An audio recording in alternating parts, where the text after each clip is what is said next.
Kabilang sa kanyang pagdalo sa 47th ASEAN Summit sa Kuala Lumpur, Malaysia, nakatakda namang dumalo si Pangulong Ferdinand R. Marcos Jr. sa 32nd Asia-Pacific Economic Cooperation o APEC Economic Leaders Meeting sa Gyeongju, South Korea. Inaasahang isusulong ng Pangulo ang economic interest ng Pilipinas at palalakasin ang ugnayan sa iba pang miyembro ng APEC. Si Kenneth Pasyente sa sentro ng balita. Inaasahang magiging produktibo ang pakikiisa ni Pangulong Ferdinand R. Marcos Jr. sa 32nd APEC Economic Leaders Meeting sa South Korea ngayong linggo. Dadaluhan ito ng 21 APEC members na siyang kukuning pagkakataon ng Pangulo para isulong ang interes ng Pilipinas lalo na sa usaping pang-ekonomiya.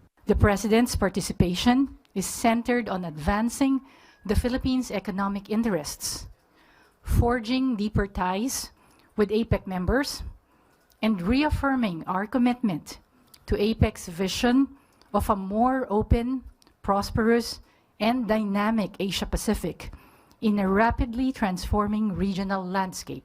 Sabi ng Foreign Affairs Department, 4 na outcome document ang maisasapinal sa 2 sesyon ng APEC Economic Leaders Meeting. Kabilang na riyan ang Leaders Declaration. Gayon din ang 3 statement na sisentro sa artificial intelligence, demographic change at cultural creative industries.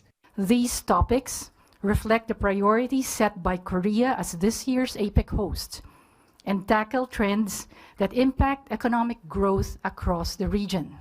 Bukod sa pagpupulong ng mga lider, dadalo rin ang Pangulo sa Leaders Dialogue kasama ang APEC Business Advisory Council o ABAC. Inaasahan ding magbibigay ng talumpati ang Pangulo sa APEC CEO Summit, isang pagtitipon ng mga kinatawan mula sa mga kasaping bansa ng APEC at mga nangungunang negosyante upang talakayin ang mahalagang usaping pang-ekonomiya sa rehiyon. The meeting actually brings together business leaders and industry decision makers and innovators from the APEC member economies.